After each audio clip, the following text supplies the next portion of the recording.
Hello good evening friends. तो आज हम फिर से स्वागत करते हैं आपको डेली डोज चैनल पर। और थैंक यू फ्रेंड्स कि आपने लाइक सब्सक्राइब कर रहे हैं और इसके लिए दिल से शुक्रिया।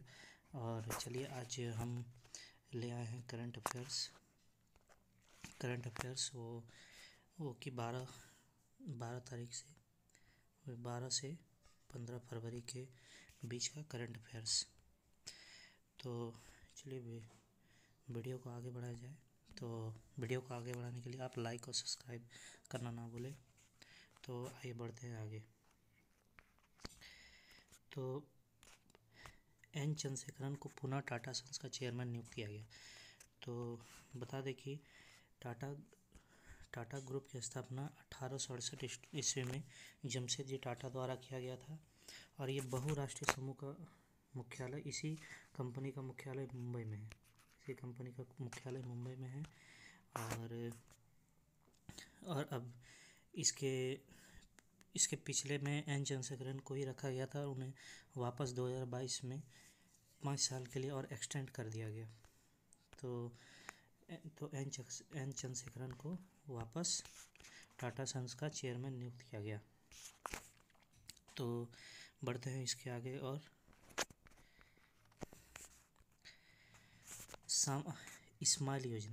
स्माइल योजना का उद्घाटन सामाजिक एवं अधिकारिता विभाग ने किया है। तो स्माइल योजना का फुल फॉर्म है support for marginalised individual for livelihood and enterprise, जो कि 12 फरवरी को उद्घाटित हुआ। और ये सामाजिक न्याय एवं अधिकारिता मंत्री वीरेंद्र कुमार ने लागू किया, इसका उद्घाटन किया। इसका उद्देश्य क्या है? इसका उद्देश्य है कि ट्रांसजेंडर समुदाय और भीख मांगने वाले लोगों के लिए कल्याणकारी उपाय करना। जो ट्रांसजेंडर है उन लोगों के लिए ये योजना है स्माइल योजना। तो क्वेश्चन इसमें क्या क्या आ सकता है? इसमें दो तीन तरह के क्वेश्चन आ सकते हैं। एक आ सकता है कि किस विभाग ने किया, सामाजिक एवं अधिकारिता विभाग। दूसरा ये आ सकता है कि किस मंत्री परिषद द्वारा किया गया, ये सामाजिक न्याय एवं अधिकारिता मंत्री से social justice and empowerment ministry के द्वारा किया गया। और इसका उद्देश्य क्या है? 3 तरह के क्वेश्चन आ सकते हैं। तो चलिए हम बढ़ते हैं नेक्स्ट वीडियो पर।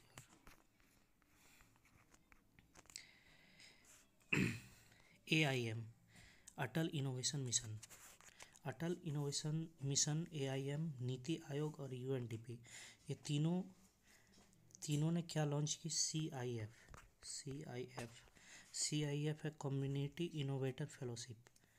तो ये 1 वर्षीय कार्यक्रम है और ये रचनात्मक तथा नवाचार क्षमताएं उपयोग में लाने के लिए एक पहल की उद्घाटन की गई है, लॉन्च की गई है। और ये सतत विकास लक्ष्य के द्वारा आधारित है। आइए नेक्स्ट की ओर चलते हैं। बजाज ग्रुप के पूर्व चेयरमैन राहुल बजाज का पुणे में निधन। तो जो बजाज ग्रुप है हमारा,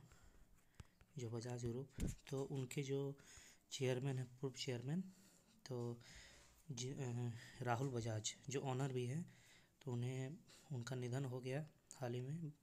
और ये एक चर्चित निधन में भी प्रश्न आ सकता है। तो ये कुल 50 वर्षों तक बजाज ग्रुप के चेयरमैन के कार्य में कार्यरत रहे और अप्रैल 2001 में इस्तीफा दे दिया। उन्हें राज्यसभा सांसद के रूप में भी कार्य किया और उन्हें 2001 में पद्म विभूषण पुरस्कार भी मिला। तो बढ़ते हैं नेक्स्ट की ओर। केंद्र मंत्री ने ICAR और IARI दिल्ली के 60वें दीक्षांत समारोह को देखिए क्यों जारी किया। केंद्र कृषि मंत्री कौन है? नरेंद्र सिंह तोमर। एक बात यह बता दें कि जितने भी हमारे कैबिनेट मिनिस्टर हैं उनको ज़रूर याद रखिए कि कौन से विभाग में कौन से मंत्री। जैसे हमारे केंद्रीय कृषि मंत्री हैं नरेंद्र सिंह तोमर, उन्होंने post graduate school of ICAR Indian council of agriculture research, जो नई दिल्ली में है, और उन्होंने दीक्षांत समारोह में भाग लिया, 60वें दीक्षांत समारोह। और 284 छात्रों को पुरस्कार और डिग्री दिया। तो कॉन्वोकेशन, जिसको बोलते हैं कॉन्वोकेशन,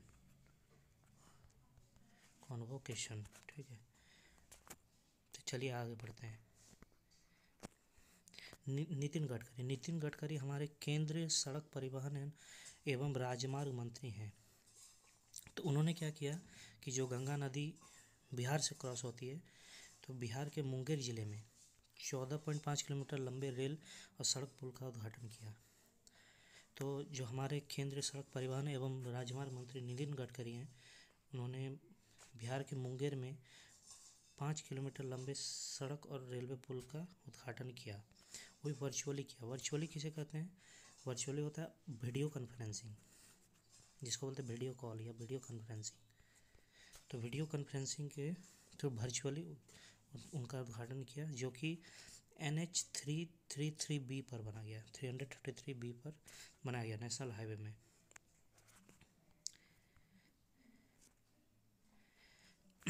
भारत के राष्ट्रपति ने मुंबई के राजभवन में नए दरबार हॉल का उद्घाटन किया। तो जो हमारे राष्ट्रपति है श्री रामनाथ कोविंद जी, हमने मुंबई में स्थित राजभवन में नए दरबार हॉल का उद्घाटन किया। और ये इसलिए किया क्योंकि विरासत भवन की विशेषताएं बनाए रखने के लिए किया गया। तो ये दरबार हॉल भी हमारे मुंबई में जो है नए महाराष्ट्र और जीवित लोकतंत्र का प्रतीक है। तो चलते हैं नेक्स्ट की ओर। आरोग्य सेतु में आयुष्मान भारत स्वास्थ्य खाता आभा। आयुष्मान भारत स्वास्थ्य खाता का घोषणा किया गया, जिसमें आयुष भारत डिजिटल मिशन के तहत राष्ट्रीय स्वास्थ्य प्राधिकरण NHA नेशनल हेल्थ एडवाइजरी ने आरोग्य सेतु के साथ एकीकरण की घोषणा की मिलने के लिए। तो ये क्यों किया गया? इसलिए किया गया क्योंकि उनका मेन उद्देश्य ये है कि वे डॉक्टर के निर्देश, लैब रिपोर्ट, जो भी हॉस्पिटल रिकॉर्ड है और जितने भी रिकॉर्ड हैं उसको आभा संख्या के साथ लिंक किया जाएगा। और ये आभा संख्या के तहत आप किसी के भी डिटेल्स, अपने डिटेल, हॉस्पिटल डिटेल्स को आप निकाल सकते हैं। भारतीय वैज्ञानिक ने दीर्घायु की आशा से प्रोबायोटिक विकसित किया। प्रोबायोटिक, तो ये किसने किया? Institute of advance study in science and technology IASST Guwahati Assam. उसने क्या किया कि डेयरी उत्पाद में, किसमें? डेयरी उत्पाद में व्हाइट रिवोल्यूशन में स्पेशली ये फोकस किया गया है, जिसमें अगली पीढ़ी के प्रोबायोटिक जीवाणु लैक्टोबैसिलस प्लानेटेरियम JBC5 की पहचान की है। तो ये स्पेशली हेल्थ रिलेटेड है कि इस जीवाणु JBC5 में प्रोबायोटिक विकसित किया गया, जिसमें बॉडी में एंटीबायोटिक्स को स्पेशली ध्यान रख के किया गया है।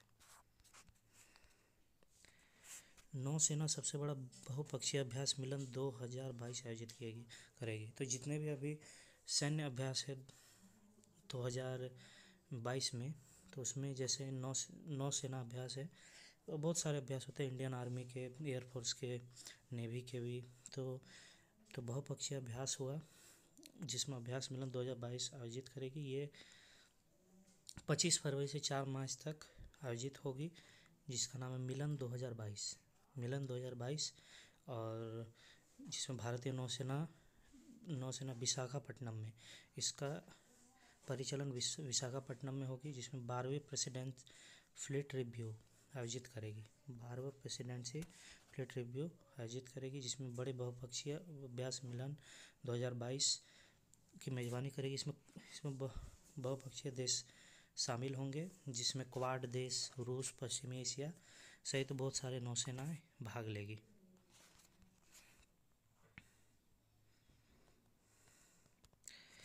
भारत ने पर्यटन सहयोग पर ऑस्ट्रेलिया के साथ MOU में हस्ताक्षर किए। तो जो पर्यटन मंत्रालय है हमारे, तो भारत और ऑस्ट्रेलिया के दोनों के। तो उन्होंने बैठक आयोजित किया, और जैसे कि पर्यटन सहयोग पर ऑस्ट्रेलिया के लिए स्पेशली, कि जैसे पर्यटक आते हैं उनका उनके आगमन के लिए मतलब सहायक होगा, और मतलब और इससे क्या हो सकता है कि जितने भी पर्यटकों की संख्या है वो बढ़ सकती है। तो बता देना चाहते हैं कि पर्यटन मंत्रालय ने ऑस्ट्रेलिया नहीं बल्कि 45 देशों के साथ साइन किया है, हस्ताक्षर किया है। और ऑस्ट्रेलिया भारत हेतु एक महत्वपूर्ण पर्यटक उत्पादक बाजार भी है, जिसमें रैंकिंग के हिसाब से चौथे में है। पीएम मोदी ने वर्चुअल एक महासागर शिखर सम्मेलन में संबोधित किया, जो कि ब्रेस्ट फ्रांस में हुआ। तो पीएम मोदी ने वर्चुअल एक महासागर शिखर सम्मेलन हुआ जो कि ब्रेस्ट फ्रांस में हुआ, उन्हें वर्चुअली किया है, और जो वीडियो कॉन्फ्रेंसिंग के थ्रू 2021। और इसमें क्या किया गया है, एक बहुत ही अच्छा पॉइंट है कि 2021 से 2030 तक सतत विकास के लिए महासागर विज्ञान का दशक घोषित किया है। जो 10 साल होंगे, तो इन 10 सालों में सतत विकास के लिए महासागर विज्ञान का दशक घोषित किया गया है।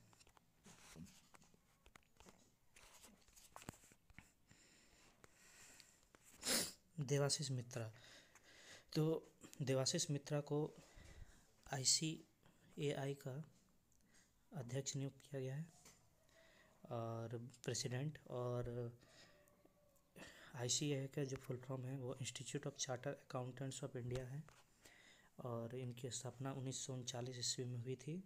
और इनके जो वाइस प्रेसिडेंट उपाध्यक्ष है अनिकेत सुनील है, और इनके अध्यक्ष है देवाशीष मित्रा जो नए नियुक्त हुई है।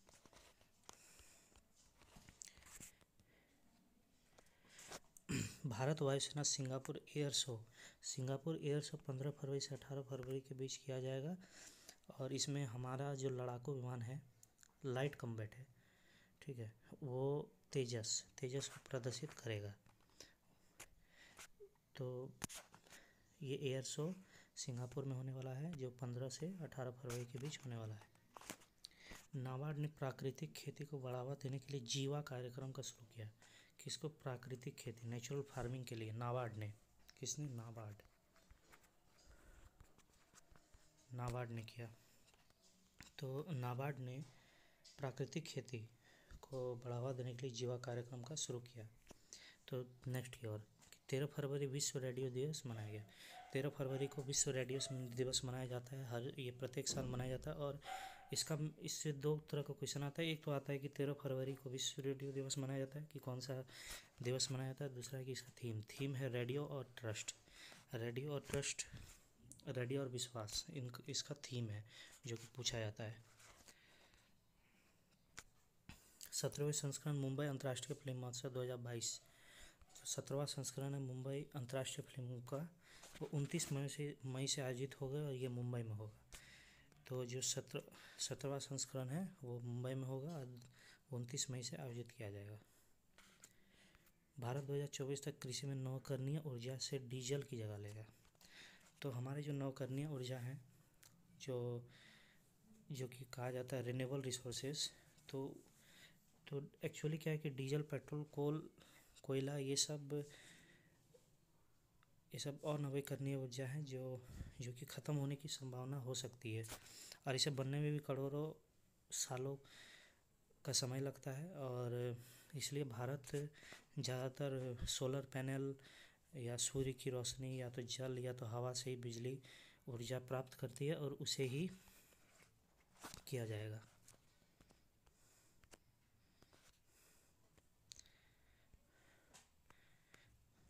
उसके बाद राष्ट्रीय महिला दिवस 13 फरवरी को मनाया गया। राष्ट्रीय महिला दिवस 13 फरवरी को मनाया गया। तो राष्ट्रीय महिला दिवस 13 फरवरी, और एक है विश्व रेडियो दिवस। राष्ट्रीय महिला दिवस एक्चुअली श्रीमती सरोजिनी नायडू के उपलक्ष्य में मनाया जाता है, और उन्हीं के शुभ अवसर पर राष्ट्रीय महिला दिवस को मनाया गया।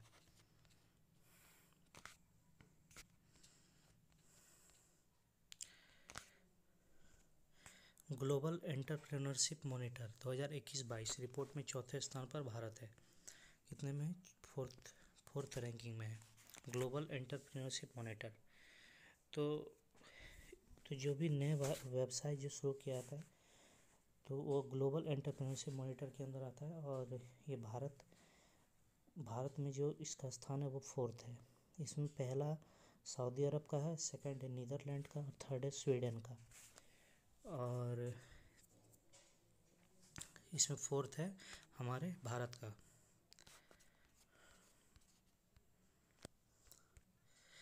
नागरिक हवाई क्षेत्र में ड्रोन फ्लाइट्स की अनुमति देने वाला इजराइल पहला देश बना। नागरिक हवाई क्षेत्र तो जो सिटीजन के अंडर में आता है वो हमारे सिटी एरिया में, उसमें ड्रोन फ्लाइट्स की अनुमति भी इजराइल देने वाला पहला देश है।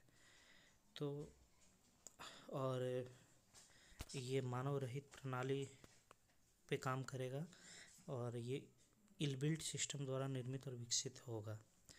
तो इसका उपयोग कृषि, पर्यावरण, लोक कल्याण और अन्य गतिविधियों, अपराध इसके खिलाफ किया जाएगा। इसलिए सबसे पहले नागरिक क्षेत्र में ड्रोन फ्लाइट्स की अनुमति दी गई है, जो इजराइल पहला देश बना। इजराइल का राजधानी जेरूसलम है। इसके प्रधानमंत्री नफ्ताली बेनेट है, और मुद्रा इजराइल शेकेल है।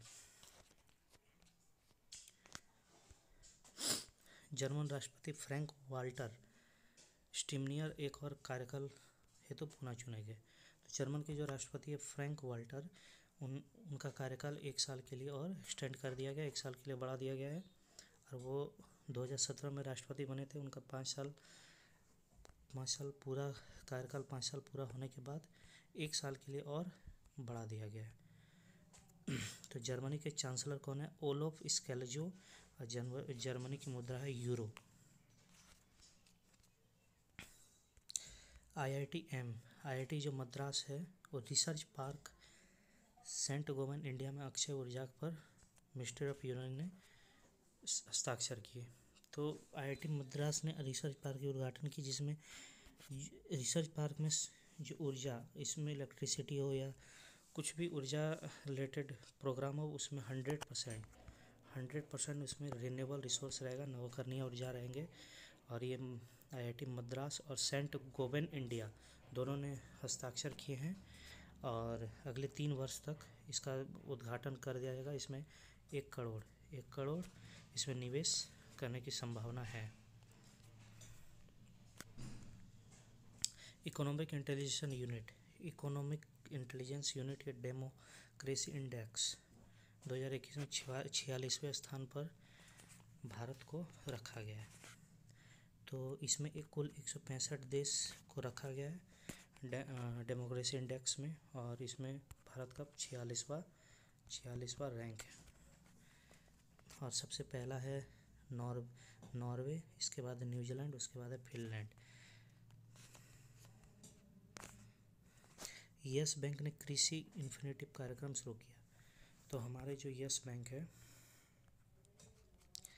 यस बैंक ने एक स्टार्टअप किया जिसका नाम है कृषि इन्फिनिटिव कार्यक्रम। उसकी शुरुआत की गई है।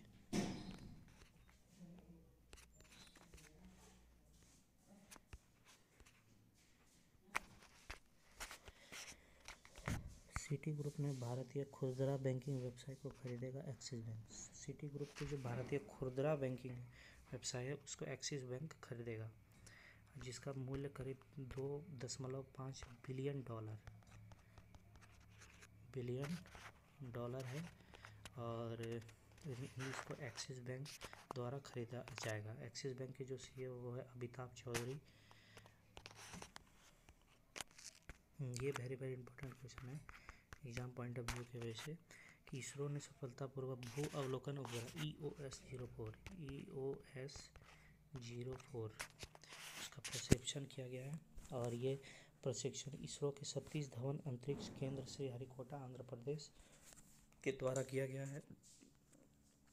तो EOS 04 इंस्पायर सैटेलाइट 1 INST-2D को PSLV polar satellite launch vehicle C-52 द्वारा प्रशिक्षण किया गया है। और इसका मुख्य कार्य है कृषि, वानिकी, वृक्षारोपण, मिट्टी में नमी, हाइड्रोलॉजी जैसे मौसमी स्थितियों का छवियाँ प्रदान किया जाएगा। मतलब ये एक मैपिंग के तरह काम करेगा।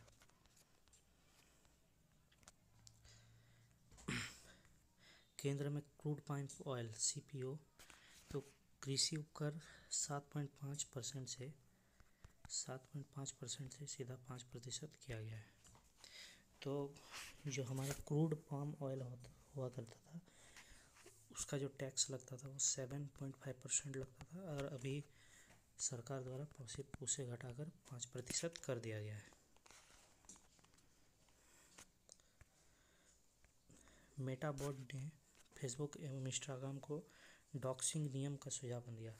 तो बता दिया जाए कि आजकल फेसबुक हो या इंस्टा हो या व्हाट्सएप हो, सभी को एक मेटा ग्रुप में जोड़ दिया गया है, जिसका नाम गया मेटा ग्रुप। और इसमें मेटा बोर्ड ने फेसबुक और इंस्टाग्राम को डॉक्सिक नियम बनाने का सुझाव दिया।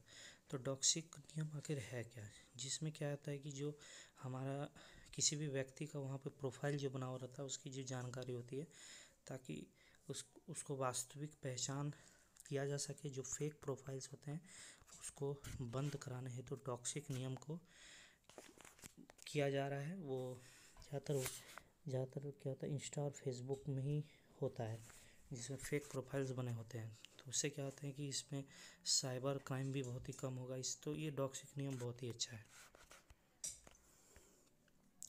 पर्यटन स्थलों के टिकट बुकिंग कराने हो तो देखो मेरी दिल्ली ऐप का इस्तेमाल। तो जो दिल्ली जो सरकार है अरविंद केजरीवाल जी, तो उन्होंने पर्यटन स्थल की टिकट बुकिंग कराने हेतु जो लाइन लगे रहते थे, तो वो टिकट बुकिंग अभी कोविड की वजह से बंद कर दिया गया था। तो अभी टिकट बुकिंग कराना है तो देखो मेरी दिल्ली ऐप में जाए और टिकट को बुकिंग करें ऑनलाइन। और ये सितंबर 2021 में लॉन्च किया गया था, पर अच्छे से इसे अभी लॉन्च कर दिया गया है, जिसे देखो मेरी दिल्ली ऐप को किया गया।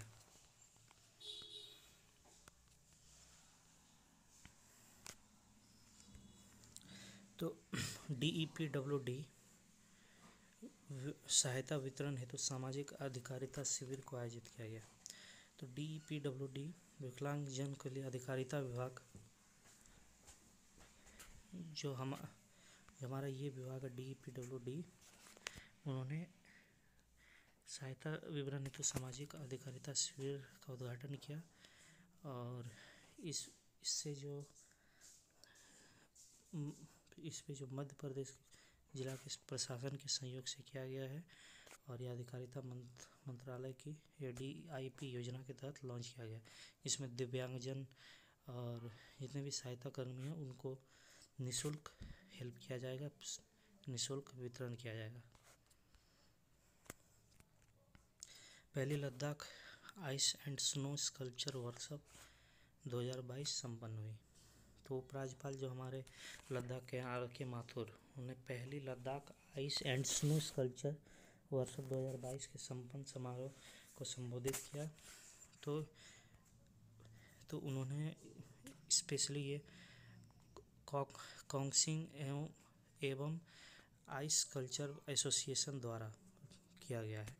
इसमें लद्दाख पुलिस के सहयोग से जो स्नो स्कल्पचर होते हैं उसको पेश किया जाएगा, और जिसमें पर्यटक आएंगे हो सके उसके स्नो स्कल्पचर जो स्पेशली उनको कुछ राशि भी प्रदान किया जाए, उसको खरीद भी सकते हैं, और जिससे स्थानीय लोगों के रोजगार के लिए एक अवसर प्राप्त हुए हैं। व्यय विभाग ने शहरी स्थानीय निकाय हेतु 1154.90 करोड़ जारी किए। तो व्यय विभाग ने शहरी स्थानीय निकाय हेतु, जिसमें 4 राज्यों को शामिल किया गया, आंध्र प्रदेश, बिहार, गुजरात और सिक्किम को। तो इसमें क्या है कि अनुदान छावनी बोर्ड सहित 9 मिलियन से अधिक शहरों के लिए किया गया है, जिसमें 15वें वित्त आयोग में शामिल किया गया है। और इसमें जितने भी शहर हैं इस चारों राज्य के तहत वो अपनी रिपोर्ट जारी करेंगे, और इस अनुदान में 40% मूल अनुदान होंगे, 60% बंधित अनुदान होंगे। जम्मू और कश्मीर सरकार ने भेड़ पालन क्षेत्र को बदलने हेतु न्यूजीलैंड से समझौते किए। तो जम्मू और कश्मीर जो हमारे केंद्र शासित प्रदेश है उसमें भेड़ पालन क्षेत्र के परिवर्तन के लिए न्यूजीलैंड के साथ समझौते किए, जिसमें 2022 में भारत और न्यूजीलैंड के बीच द्विपक्षीय समझौता हुआ और ये कुल 17वीं वर्षगांठ है। इसका उद्देश्य क्या है कि किसानों के पारिश्रमिक में सुधार, विकास में सुधार, अनुसंधान एवं विकास में प्रौद्योगिकी का हस्तांतरण होगा और इसमें जम्मू कश्मीर के भेड़ उत्पादन में मूल्यवर्धन होगा। तभी जम्मू कश्मीर के उपराज्यपाल कौन है? मनोज सिन्हा। रिलायंस जियो ने सैटेलाइट आधारित ब्रॉडबैंड हेतु SES से समझौता किया। तो रिलायंस जियो जो है भारत में सैटेलाइट आधारित ब्रॉडबैंड सेवाओं के लिए, तो जो ब्रॉडबैंड होते हैं हमारे वो केबल के थ्रू होते हैं, तो वो केबल के थ्रू होते हैं।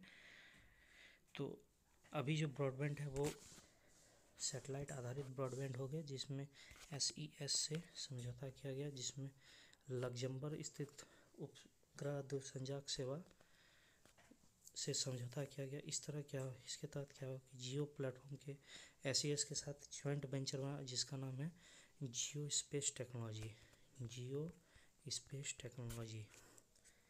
और इसमें क्या होगा, सस्ती ब्रॉडबैंड होगा और इसमें केबल का खर्च भी कम हो सकता है, केबल का लागत कम, और इसमें हिस्सेदारी जियो की 51% है और SES लग्जमबर्ग का 49% हिस्सेदारी है। इस अनुबंध में कुल मूल्य $100 मिलियन होगा। मई 2022 में लॉन्च होगी how to prevent the next pandemic.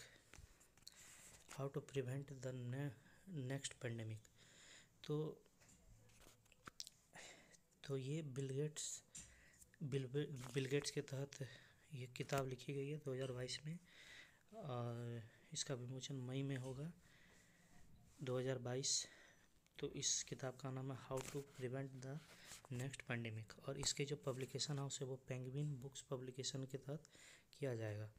तो बिल गेट्स के जो 2021 की किताब है वो how to avoid a climate disaster लिखा गया था और अभी how to prevent the next pandemic पुस्तक लिखा गया है। और इसका जो प्रकाशित है वो UK, भारत, ऑस्ट्रेलिया और दक्षिण अफ्रीका में प्रकाशित किया जाएगा। रवि चोपड़ा ने सुप्रीम कोर्ट नियुक्त 4 धाम पैनल से इस्तीफा दिया। तो रवि चोपड़ा जो है 4 धाम पैनल से इस्तीफा दिया। तो 4 धाम पैनल आखिर है क्या? तो 4 धाम पैनल ये है कि जो 4 धाम के लिए जो सड़क का चौड़ीकरण प्रयोग किया जा रहा है, तो इसकी अध्यक्षता देखरेख रवि चोपड़ा को नियुक्त किया गया था और 4 धाम पैनल सर्किट सितंबर 2019 को ही गठित हुआ था। इसके तहत जो 4 धाम तीर्थ यात्रा यमुनोत्री, गंगोत्री, बद्रीनाथ और केदारनाथ, इसमें सुधार हेतु 10 मीटर चौड़ा सड़क करने की परिकल्पना की गई थी, तो उसी से रवि चोपड़ा ने इस्तीफा दिया। राजस्थान में शुरू हुआ जैसलमेर रेगिस्तान महोत्सव। तो राजस्थान में अभी एक महोत्सव का आयोजित हुआ जिसमें जैसलमेर रेगिस्तान महोत्सव है। ये विश्व प्रसिद्ध है और राजस्थान के पोखरन जिले में किया जाता है। तो आइए इसमें भव्य जुलूस के साथ डेजर्ट फेस्टिवल भी उत्सव किया जाता है और ये गोल्डन सिटी के मारू महोत्सव के रूप में भी जाना जाता है। ये भी एक बहुत इम्पोर्टेंट क्वेश्चन है। ये 4 दिन तक चला जाता है और इनमें आकर्षित ऊँटों को भी लिया जाता है। भारतीय रेलवे किशनगंज में विश्व स्तरीय कुश्ती अकादमी का सुविधा प्रदान करेगा। तो जो भारतीय रेलवे है तो उन्होंने खिलाड़ियों की सुविधा हेतु राष्ट्रीय राजधानी किशनगंज में विश्व स्तरीय कुश्ती अकादमी का सुविधा प्रदान करेगा, जिसकी कुल लागत 30.76 करोड़ है। और जैसे कि पहलवानों में जैसे सुशील कुमार हैं, साक्षी मलिक है, रवि कुमार, बजरंग पुनिया, ये अधिकांश जो पहलवान है वो रेलवे से हैं। तो इसलिए उन लोगों के लिए किशनगंज में विश्व स्तरीय कुश्ती अकादमी सुविधा प्रदान की जाएगी। लियंकर आईएसी को एयर इंडिया के एमडी और सीईओ नियुक्त किया गया। तो बता दिया जाए कि अभी जो एयर एशिया है और विस्तारा, ये दोनों अभी